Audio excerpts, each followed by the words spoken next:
अपने दास का कल्याण पीछे करते हो, दासों के दास का कल्याण पहले करते हो।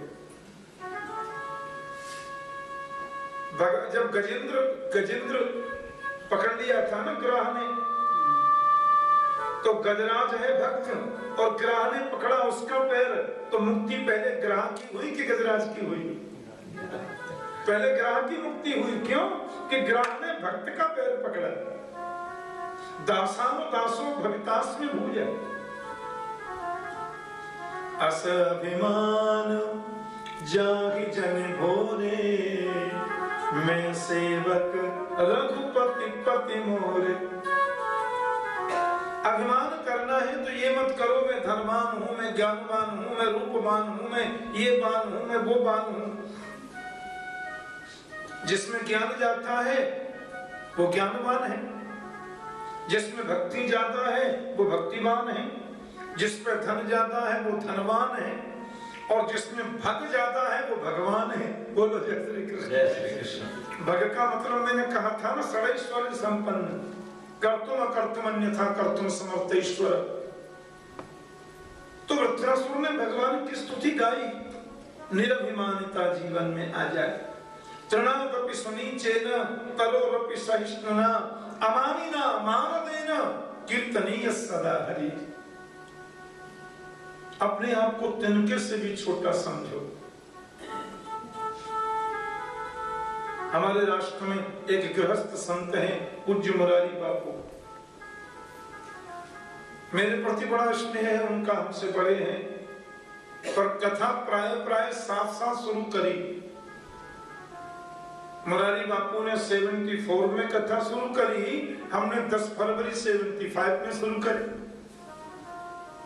बचपन से वे भी करते थे। कलकत्ता में खेतान फैंस मालिकों के यहाँ लॉन में कथा चल रही थी। बापू की भी वहां होनी थी कथा कल से, तो एक दिन वो आगे, पता चला ठाकुर जी कथा हो रही है, तो बोले चलो सुनने चलते हैं। आप यकीन समझें, सबसे पीछे आकर के जहां लोग चरण पादुका उतारते हैं, जूते उतारते हैं, वहां चुपचाप आके बैठे। अब मैंने देखा ऊंचा स्टेज था, मैंने कि ये कौन बैठे पीछे? तो पूज्य मुरारी बापू बैठे थे। मैंने कहा आप वहां क्यों विराजे, आगे आइए। बोले नहीं आनंद आ रहा है, मैं सुन रहा हूं आप। मैंने कहा या तो आप आगे आ जाओ, नहीं मैं आपके पास आता हूं।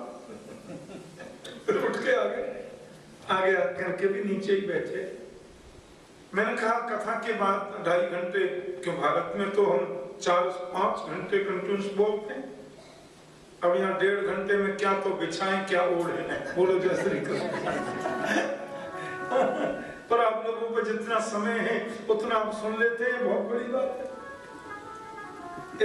इस विकसित देश में रह करके, कर्मयोगी बन करके, इतनी निष्ठा से आप लोग हार्ड वर्क करते हैं, फिर 1.5 घंटा कथा के लिए भी निकालते हैं, यह बहुत बड़ी बात है।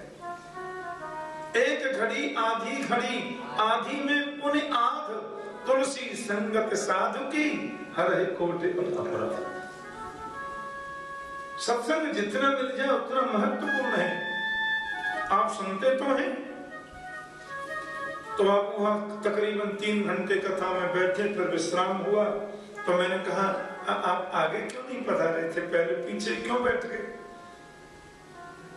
तो उनकी आंखों में आंसू आ गए और मुझसे बोले ठाकुर जी कथा करना मुझे आता है कि नहीं मालूम, पर कथा सुननी कैसे चाहिए ये मैंने सीखा है।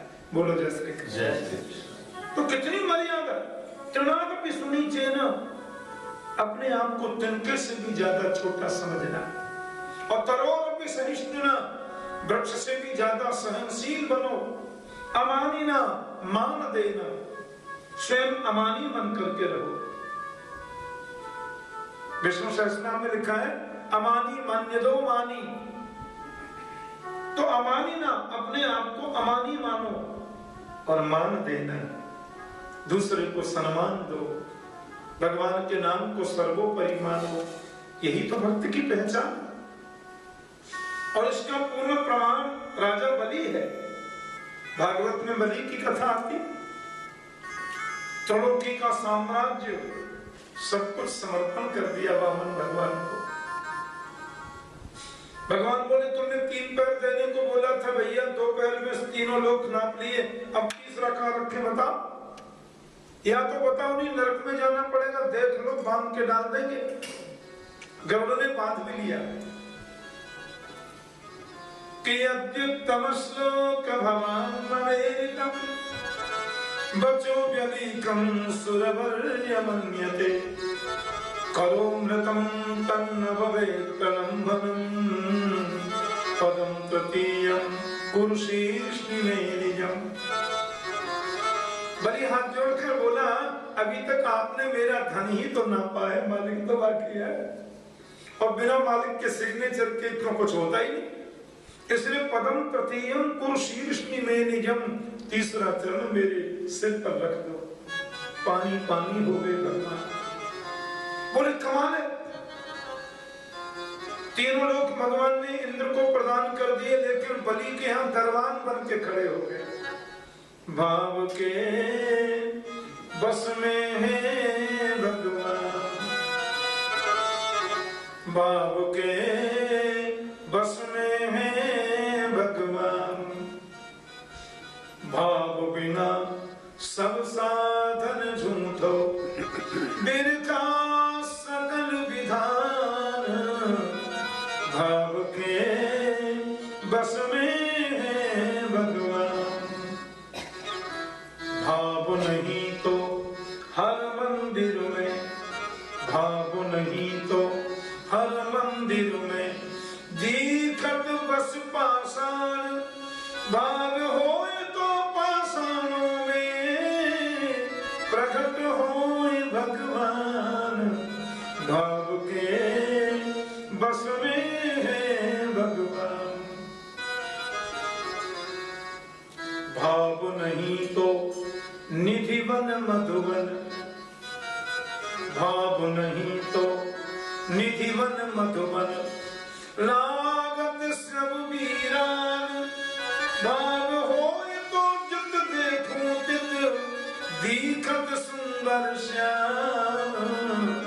भाव के बस में है भगवान, बरसावत रस राज रास रस, बरसावत रस राज रास रस, करत रस नित पान। कुंजन कुंजन डोलत राजो सुनि मुरली की तान। भाव के बस में है भगवान, परमात्मा भाव के बस में है। इसलिए बलि के हम दरबान बन गए, बलि राजाएं और जोड़ी बाण है भगवान खड़े। एक पूरे कल्प मनवंतर तक भगवान दरबान बन करके रहे। भाव चाहिए, और भक्ति की वजह से भगवान मछली बने राजा सत्यव्रत की कामना की पूर्ति के लिए। दशरथ जी के मन में भाव था, तपस्या करी, तभी तो नारायण राम बनकर आए। द्विज राम बने, रमन्ते योगिनोऽस्मिन्निति रामः। और गुरुवर थे त्यक्त राज्यो विचरदन वनम पाद पद्म्याम प्रियायाः पाणिस्पर्शा क्षमाभ्याम मृजतुर्ज पथो यो हरीन्द्रानुजाभ्याम। वैरुप्यार शूर्पणख्या प्रिय विरह सौरोपित भ्रू विजृंभ तप्ताब्धिर्भक्त सेतु खलदव दहन कौशलेन्द्रो वतान्न। सुखदेव जी ने एक श्लोक में पूरी राम कथा कह दी, पर थोड़ा सा विस्तार करके 2 अध्याय में करिए। जीवन में भाव चाहिए, भक्ति में देना होता है, लेना होता ही नहीं। यहां भगवान को भी देते हैं, लेते नहीं है। हम जो आरती करते हैं, आरती का मतलब क्या है? आरती का मतलब होता है कष्ट, आरती का मतलब है पीड़ा, आरती का मतलब है तकलीफ। रामायण में लिखा है सुंदरकांड में, श्रवण सुनयायहु प्रभु भंजन भवभीर त्राहि त्राहि आरति हरन शरण सुखद रघुवीर। आरती हरण, और हम भगवान की आरती उतारते हैं। आरती माने तकलीफ, हल्की भाषा में बोलो तो नजर, ऐसे करते हैं भगवान की आरती। और फिर ऊपर तक पूरी आरती ऐसे करेंगे। फिर आरती के बाद क्या करते हैं? ऐसे अपने ऊपर उसको लेते हैं ना आरती को। इसका सीधा सा मतलब है, हे मेरे लक्ष्मी नारायण, हे मेरे गोपाल, हे मेरे राघव, यदि तुम्हें कोई तकलीफ है, यदि तुम्हें कोई कष्ट है, तो पूरा कष्ट हमारे ऊपर आ जाए, तुम ऐसे ही मुस्कुराते रहो। बोलो जय श्री कृष्ण। जय श्री कृष्ण।